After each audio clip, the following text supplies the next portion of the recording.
오늘 함께 나눌 말씀의 제목은 용서를 구하는 기도입니다. 용서를 구하는 기도. 다윗은 기도의 사람이지요. 또 찬양의 사람이고 많은 시편을 썼고 그가 쓴 시편 속에는 용서를 구하는 기도, 죄를 고백하는 기도뿐만 아니라 많은 그런 찬양들이 또 기도를 담고 있는 찬양들이 있습니다. 오늘 우리가 읽은 이 다윗의 용서를 구하는 기도가 중요한 이유는 물론 여러 가지 상황 속에서 다윗이 노래하고 찬양하며 하나님 앞에 영광을 올려드렸지만 이 기도가 이스라엘의 왕으로서 정말 가장 성공적인 삶을 살아갈 때 드린 기도라는 점에서 아주 특별합니다. 성공하는 사람들은 많은 부분 하나님을 잃어버리기 쉽습니다. 그 마음속에 초심을 잃어버리고 자기가 가지고 있는 권력이나 혹은 실력을 의지해서 하나님 앞에 쓴 것 같아도 그 마음 중심에 정말로 하나님을 향한 간절함이 없는 경우가 너무나 많이 있어요. 저도 고통을 원하는 건 아니지만 그러나 사람이 고난이 없으면 간절하지가 않아요.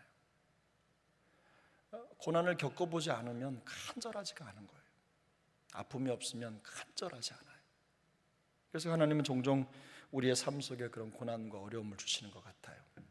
신앙생활이 그저 루틴하게 그냥 정해진 시간에 왔다 갔다 마치 시계의 추가 왔다 갔다 하는 것처럼 신앙의 자리를 지키는 것만으로 만족하고 할 일을 다 했다고 생각하는 일들이 많죠.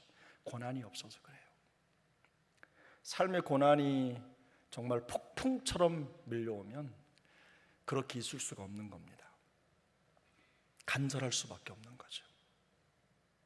근데 평지풍파 아무것도 없는데 하나님 앞에 정말 자복하고 엎드려 회개하고 기도하는 거, 이거 보통 영성이 아닌 거죠. 근데 오늘 이 다윗이 정말 인생의 최정점이죠. 정점에 섰을 그 시점에 자기 자신이 깨달은 죄를 가지고 하나님 앞에 엎드립니다.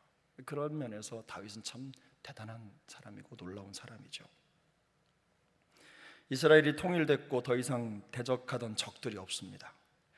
사람들은 다윗의 이름만 들어도 벌벌 떠는 환경이 열린 거예요. 그런데 그를 통해 하나님의 왕국 같은, 하나님 나라와 같은 그런 나라가 거의 이루어진 것 같은 상황이 펼쳐집니다. 하나님의 약속이 그를 통해 성취가 된 것 같은 그런 상황이 열린 거예요. 그런데 한 가지 사건이 그때 일어납니다. 왜냐하면 다윗이 그의 군대 장관 요압을 시켜서 이스라엘 백성, 이스라엘과 남유다의 인구수를 조사하라고 명령을 내려요. 왕으로서 백성의 숫자를 파악하는 게 뭐가 잘못된 일이겠습니까? 백성의 상황을 알고 어느 정도인지 규모를 알아야 계획도 세우고 정책도 세울 거 아니겠어요? 반드시 필요한 거죠. 당연한 겁니다. 근데 사실 이때 군대 장관 요압이 이 다윗의 명령을 듣고 왠지 마음속에 걱정을 다윗에게 얘기합니다. 이 인구 조사가 하나님이 기뻐하시지 않는 일이라는 거예요. 그래서 만류합니다. 근데 다윗은 고집을 꺾지 않습니다. 지금 다윗이 누굽니까? 천하를 통일한 이스라엘과 남유다의 왕이에요.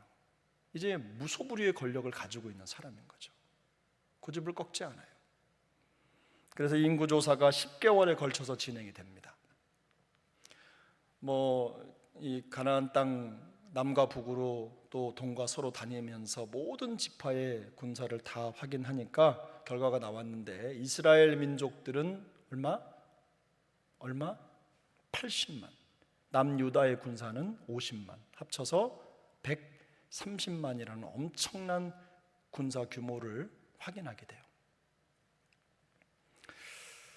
그런데 놀랍게도 이 군사 인구조사가 끝난 다음에 이 다윗이 여기 성경을 보면요, 곧바로 하나님 앞에 엎드려 기도합니다.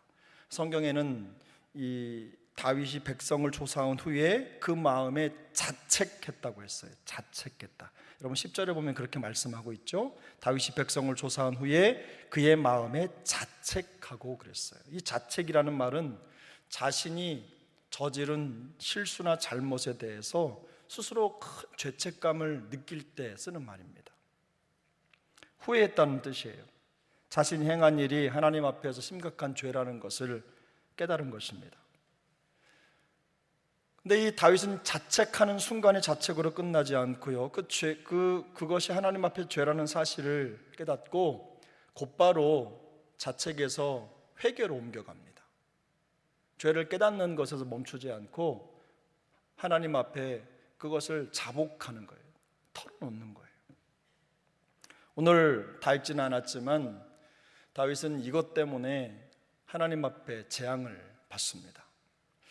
여러분 13절을 같이 한번 읽어보겠습니다. 13절, 여러분 보면 13절 함께 읽습니다. 가시 다윗에게 이르러 아뢰어 이르되 왕의 땅에 7년 기근이 있을 것이니까, 혹은 왕이 왕의 원수에게 쫓겨 석 달 동안 그들 앞에서 도망하실 것이니까, 혹은 왕의 땅에 사흘 동안 전염병이 있을 것이니까, 왕은 생각하여 보고 나를 보내신 이에게 무엇을 대답하게 하소서 하는지라. 잔인하지 않아요? 이거예요. 7년이냐 석 달이냐 3일이냐. 여러분은 어떤 거 선택하시겠어요? 물어볼 것도 없습니다. 3일입니다. 왜냐하면 가장 빨리 끝날 수 있는 길이라고 생각하기 때문에. 다윗은 자기가 잘못을 저질렀기 때문에 선지자가 와서 이렇게 말하는 것에 대해서 내가 그렇게 큰 죄를 지었느냐 이렇게 되묻지 않아요. 하나님의 말씀을 듣고 자기의 죄를 인정했기 때문에 하나님이 말씀하신 이걸 듣습니다. 그리고 이 셋 중에서 하나를 선택합니다. 어떤 걸 선택하죠?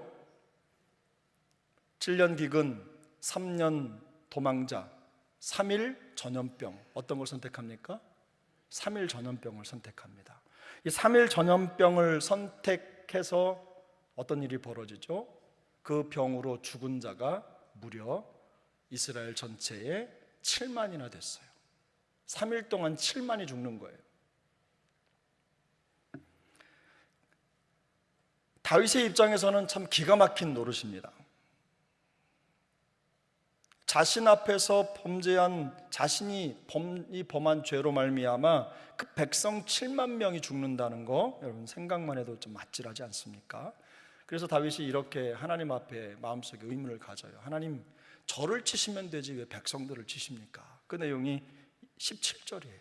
다윗이 백성을 치는 천사를 보고 곧 여호와께 아뢰어 이르되 나는 범죄하였고 악을 행하였거니와 이 양무리는 무엇을 행하였나이까? 청하건대 주의 손으로 나와 내 아버지의 집을 치소서 하니라. 그래도 양심은 살아있잖아요. 하나님, 저를 죽이시면 되지 왜 백성들을 죽이십니까? 이게 다윗의 심정이었던 거예요. 근데 하나님이 보실 때요, 다윗과 이스라엘은 하나입니다. 뗄래야 뗄 수가 없는 거예요. 어떤 면에서 하나님이 정말 우리가 생각하기에도 이해가 잘 되지 않아요. 왕이 잘못하면 왕을 치시면 되고 목자가 잘못하면 목자를 바꾸면 되는데 그렇게 하지 않으셨어요. 백성들을 치셨어요. 그렇게 하셔서 이 백성들 가운데 관영한 죄의 역사를 하나님이 끊으시고 경고하시는 겁니다. 그래서 이 과정에 그렇게 해달라고 하니까 천사가 다윗에게 얘기를 해요. 하나님을 위해서 제단을 쌓아라. 그래서 다윗이 어떤 일을 하냐면 아우라나라고 하죠. 그 타작마당을 삽니다. 소하고. 원래는 왕이기 때문에 다 그냥 드리겠다고 하는데 다윗이 아니다, 하나님이 그걸 기뻐하지 않으신다. 그래서 자기가 은 50세겔을 주고 그 땅하고 재물을 사서 그곳에 단을 쌓고 하나님 앞에 제사를 드립니다. 예배를 드린 거죠. 그렇게 하자 이 재앙이 끝났어요. 다윗 자신의 말처럼 미련하고 지혜 없는 행동 그 한 번이 나라 전체에 큰 재앙을 초래한 거죠. 치명적인 결과를 가져온 겁니다. 우리가 잘 아는 대로 다윗은 모든 시대를 통틀어서 가장 영성이 뛰어난 인물입니다. 다윗을 앞서는 영성가는 없어요. 다윗보다 더 위대한 신앙인이 없습니다. 다윗만큼 하나님의 뜻에 민감하게 반응하면서 하나님의 마음에 합한 사람이 없을 정도로 그는 뛰어난 사람이었어요. 그러나 그에게도 여전히 부족함은 있었습니다. 사무엘하가 마무리되는 이 24장의 여정에 성경은 다윗이 어떤 실수를 범했는지를 여과 없이 보여줍니다. 그리고 마무리는 어떻게 끝납니까? 다윗이 하나님 앞에 회개하면서 하나님과의 관계가 다시 회복되는 것으로 이 사무엘하가 마무리가 됩니다. 저는 이게 큰 그림으로 우리 그리스도인들의 삶을 보여주고 있다고 확신합니다. 죄를 범하였을지라도 하나님 앞에 나아가 회개하고 통회하고 자복하고 바로 서면 하나님이 우리의 죄를 사하시고 하나님과 우리를 어떻게 다시 관계를 회복시켜 주신다, 이 사인을 주시는 거예요. 다만 그 죄의 결과는 남는 거예요. 저지른 죄의 결과는 다윗의 인생 속에서 지울 수 없을 만큼 아주 진하게 남습니다. 근데 여러분, 이 다윗이 하나님 앞에 지은 죄의 핵심이 뭐죠? 우리가 그냥 이미 알고 있는 것처럼 다윗이요, 하나님을 온전히 신뢰하지 못했다는 거예요. 자기가 가지고 있는 힘을 의지했다는 거죠. 여러분, 우리 스스로 한번 생각해 보세요. 조금 힘이 있고 열심히 해서 걱정거리가 없고 세상으로 말하면 권력 좀 있고 돈 좀 있으면 벌써 어깨에 힘이 들어가잖아요.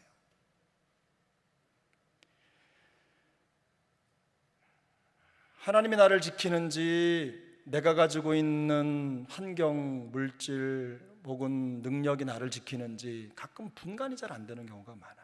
내가 지금 뭘 믿고 있는 건지, 내 손에 든 걸 믿는 건지 아니면 하나님을 믿는 건지 헷갈릴 때가 많이 있단 말이죠. 하나님은요, 하나님을 온전히 신뢰하지 못한 이 다윗을 치는 겁니다. 인구조사가 무슨 잘못이 있겠어요? 인구조사 자체는 잘못이 없어요. 하나님도 어떨 때는요, 인구조사를 하라고 하셨어요. 그런데 여기에서 중요한 건 뭐예요? 다윗의 마음속에 있는 그 동기입니다. 동기. 그가 왜 인구조사를 했는지 하나님이 그것을 치시는 거예요. 말씀드린 대로 요압을 통해서 하나님은 다윗에게 말씀하셨어요. 내가 기뻐하지 않는 일이다 라는 걸 그의 신하를 통해 들었는데 다윗은 듣지 않고 고집을 부렸습니다. 다만 다윗은 하나님을 온전히 신뢰하지 않는 것이 얼마나 큰 죄인지를 깨달았어요. 다행이죠.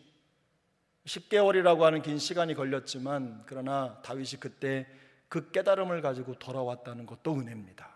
그렇게 돌아오지 않고 영원히 그 길로 가는 사람도 적지 않은데 돌아왔어요.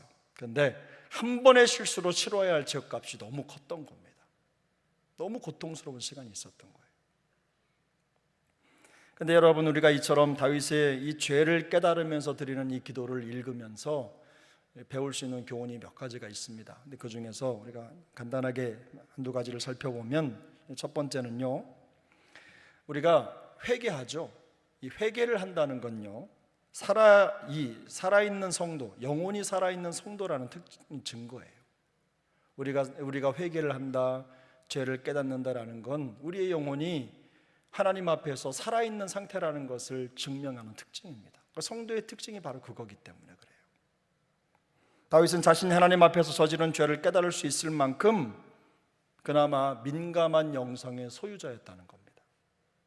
변명이 아니라 자책을 했다는 것은 너무 수준 높은 모습인 거예요. 자신의 실수와 잘못을 자책하는 그 수준에 머무르지 않았습니다. 하나님 앞에 진실로 회개하는 자리까지 나아가요. 이게 바로 다윗이 가진 영성의 가장 중요한 핵심입니다. 시편 139편 23절 24절은 이렇게 말씀합니다. 지난 주일날 함께 보기도 했지만 제가 읽어드리겠습니다. 하나님이여 나를 살피사 내 마음을 아시며 나를 시험하사 내 뜻을 아옵소서. 내게 무슨 악한 행위가 있나 보시고 나를 영원한 길로 인도하소서. 시편 139편 말씀이에요. 내 마음을 아시며 나를 시험하사 내게 무슨 악한 행위가 있나 보소서. 이 말은 무슨 말입니까? 하나님, 저 자신에게 자책하고 회개할 것이 없습니까?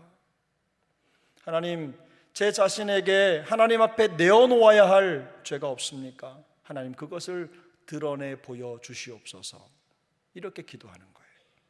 회개할 것이 있는지를 드러내게 해달라는 기도를 드리는 겁니다. 얼마나 용감한 기도입니까? 우리는 죄가 있으면 감추기 바쁘고 그것 드러날까 봐 나눔도 잘 안 하는데, 사랑방 모여서 나눌 때도 괜히 이거 얘기하면 소문되고 그것 때문에 온 교회 그냥 뭐 퍼져가지고 고통스러울까 봐 얘기도 잘 안 하잖아요. 사람들은 그렇죠. 남의 아픔이나 상처나 이런 것들 얘기하기 좋아하고 그러는 게 본성이니까. 근데 여러분, 이 기도는요, 마음이 굳어있는 사람은 드릴 수 없는 기도예요. 마음이 굳어있는 사람은 하나님 앞에, 하나님 제 안에 자책할 죄가 있습니까? 드러내 보여주시옵소서, 이런 기도를 드릴 수가 없어요. 언제든 하나님의 책망에 반응하고 응답할 수 있을 만큼 살아있는 영혼을 소유한 사람만이 이런 기도를 드릴 수 있는 겁니다. 그래서 다윗이 놀라운 기도를 드리고 있다는 말씀을 드리는 겁니다. 자신의 말과 습관적인 행동 속에 섞여서, 전 이 문장을 쓰는데 갑자기 뭐가 떠올랐냐면요, 고기 속에 그 마블링이 생각나더라고요. 마블링. 빨간 고기 속에 흰 줄로 이렇게 촥촥촥촥 들어가서 떼낼 수가 없잖아요. 근데 그게 좀 있어야 고기가 맛있지 않나요? 그런데요, 죄가 내가 가지고 있는 평소의 삶 속에 그렇게 마블링처럼 착착착 스며들어 깔려 있는 거, 그거 어떻게 뺄 수가 없잖아요. 그래서 그거 빼내느니 그냥 다 버리는 게 나을 때가 더 많거든요. 근데 그 기도를 드리고 있는 거예요.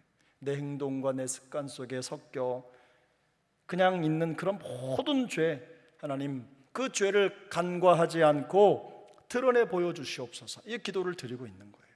살아있다는 증거입니다. 이게 영혼이 살아있다는 증거예요. 그래서 여러분, 우리가 성도로서 가져야 할 가장 중요한 덕목 중에 하나가 이렇게 다윗처럼 살아있는 영혼의 소유자가 되어야 될 줄로 믿습니다. 하나님께서 우리에게 그런 마음을 허락해 주시기를 바랍니다. 두 번째는요, 회개는 용기 있는 성도의 특징이라는 거예요. 용기 있는 성도. 다윗이 자신의 죄를 자각하고 회개한 이후에 치른 대가가 엄청났죠. 용서는 받았지만 이미 저지른 죄값은 결코 작지 않았다는 거예요. 한 번의 죄가 7만 명의 목숨을 앗아갔기 때문입니다. 하나님이 참 가혹하시죠. 이렇게 생각할 수 있어요. 그러나 죄를 다루시는 하나님의 그 엄중하고 어미하신 시선을 우리가 생각해야 되는 것입니다. 쉽게 우리가 죄를 고백하지 못하는 이유가 있죠. 용서의 확신이 없기 때문에 그래요. 용납의 확신이 없기 때문에. 죄의 결과가 어떻게 나타날지 모르는 불확실함 때문에 죄를 고백하지 못하는 겁니다.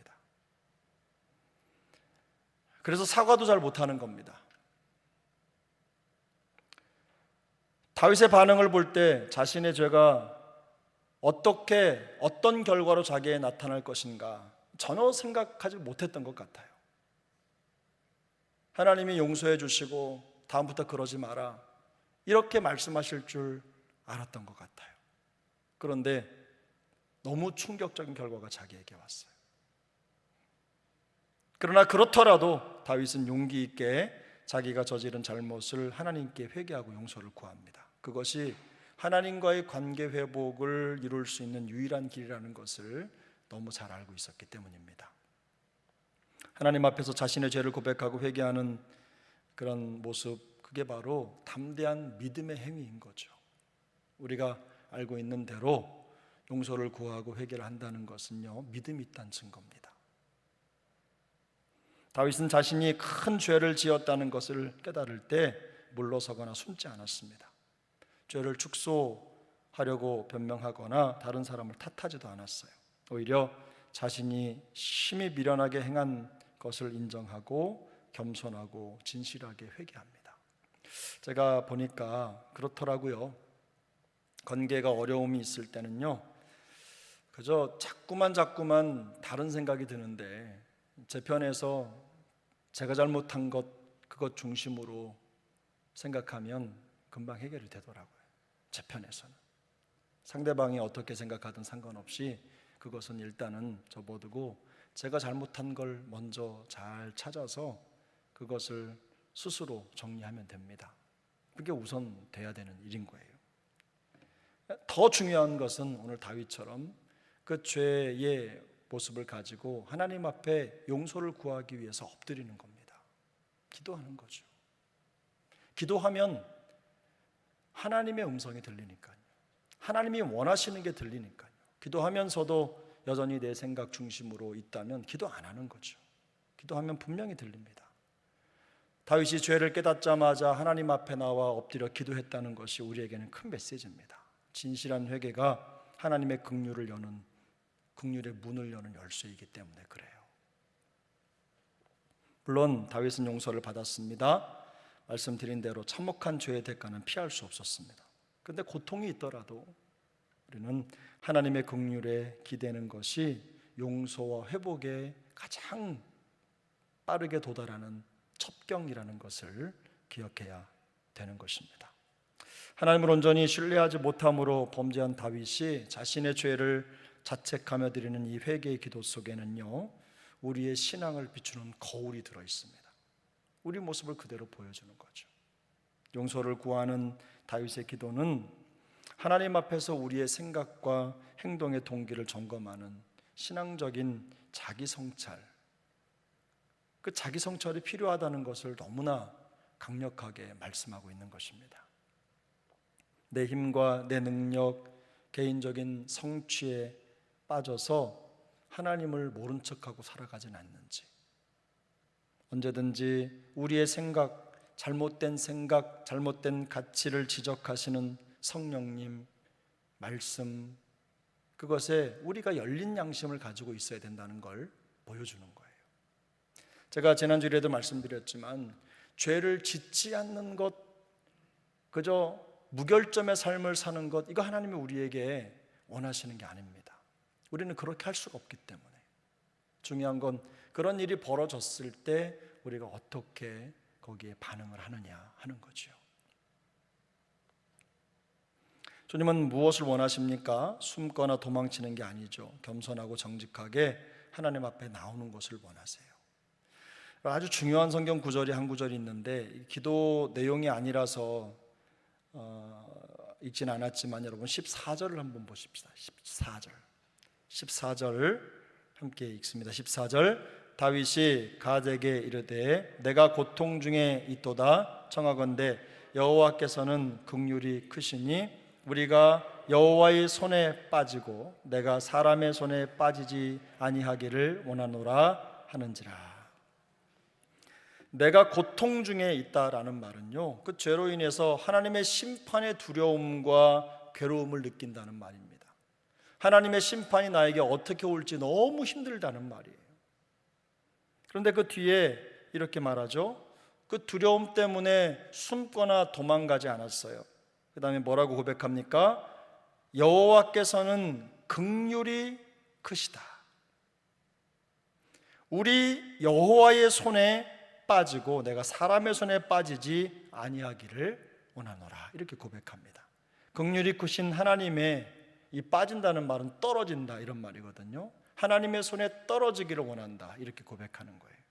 여호와의 손에 빠지고 사람의 손에 빠지지 않기를 원한다라는 것은 하나님의 주권의 모든 것을 맡겨 드린다, 이런 고백입니다.